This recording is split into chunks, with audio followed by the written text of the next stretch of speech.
भाइयों नमस्कार। मैं पंकज कुमार पांडे इलाहाबाद से।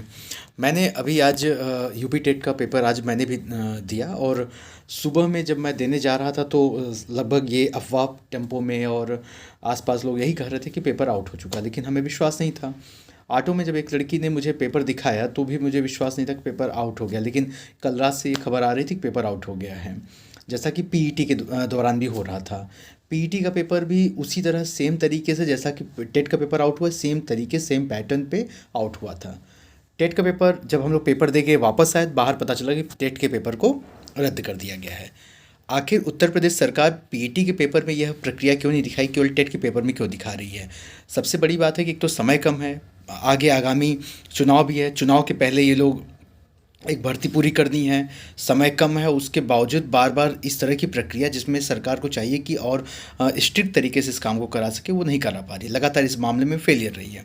पीईटी में बच्चों का जून से फॉर्म भरवा करके अगस्त में पेपर करवा के रिजल्ट आने के बाद अब तक वैकेंसी नहीं दे पाए हैं, जबकि उसमें सबसे बड़ी पीईटी पेपर आउट हुआ। इसकी हम सब ने मांग किया कि पेपर को रद्द किया जाए, उसको अब तक नहीं किया गया। पीईटी का पेपर जब हो रहा था तो पेपर के पहले पेपर आउट हुआ। फॉर्म भरते समय बहुत सारे बच्चे, लाखों बच्चे सर्वर की वजह से फॉर्म में नहीं भर पाए। फिर किसी तरीके से जो बच्चे रजिस्ट्रेशन कर लिए थे उन बच्चों को भी आपने मौका दिया तो वो अंतिम डेट ओवर हो गया, वो भी सर्वर की वजह से कंप्लीट नहीं कर पाए फॉर्म। बहुत सारे बच्चों को फीस कंप्लीट नहीं हो पाई, वो सब बच्चे बाहर हो गए। पेपर दिए थे बहुत सारे बच्चे, जो पेपर दिए, पेपर आउट होने से मेरिट चढ़ा, वो सब बच्चे बाहर हो जाएंगे। मतलब लाखों लाख बच्चे वो बाहर हो जा रहे हैं, उनसे कोई मतलब नहीं। पेपर आउट हो रहा उसमें कोई मतलब नहीं, क्योंकि समय था उनके पास। अब तक पेपर का रिजल्ट भी देने के बावजूद, किसी तरह से रिजल्ट भी दिया, रिजल्ट देने के बाद अब तक किसी प्रकार की वैकेंसी नहीं आई। आखिर वो बच्चे क्या करें? जिन बच्चों की एज निकल जाएगी वो क्या कहाँ जाएं? अगर इसी तरह की रवैया अपनाते रहेंगे तो उत्तर प्रदेश सरकार को जाना तय है। और आगामी चुनाव में उत्तर प्रदेश में युवा इस बात को निश्चित कर चुके हैं कि आगे क्या करना है।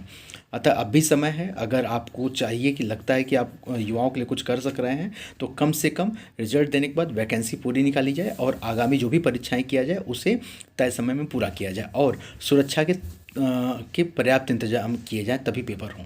अन्यथा इसी तरीके से पेपर आउट होता रहेगा। जिन बच्चों का एज ओवर हो जा रहा है वो बच्चे कहाँ जाएंगे? क्या उन बच्चों को आपने अब तक 2 साल का मौका नहीं दिया? इस बात की शुरू से मांग हो रही कि उन बच्चों को भी 2 साल का मौका दिया जाए, जो बच्चे लॉकडाउन के दौरान जिनका एज ओवर हो गया है। तो अतः इन सब बातों से यही कहना चाहूँगा कि जिस प्रकार से टीईटी का पेपर आज सूचना मिलने के बाद, आउट होने के बाद आपने पेपर रद्द किया उत्तर प्रदेश सरकार ने, आयोग ने, और उसी तरीके से पीईटी का पेपर जो कि आउट हुआ था, हम सब के पास आज भी पेपर है। अगर संभव हो सके तो पीईटी के पेपर को रद्द करके नई वैकेंसी को ला करके सभी को मौका दिया जाए। उन सभी जो बच्चे पेपर फॉर्म नहीं भर पाए, जो बच्चे फॉर्म भरे, उनसे कोई दिक्कत नहीं होनी चाहिए और सभी को मौका मिले। और जल्द से जल्द लेखपाल और अन्य सभी ग्रुप सी और डी की भर्ती को निकाला जाए। धन्यवाद।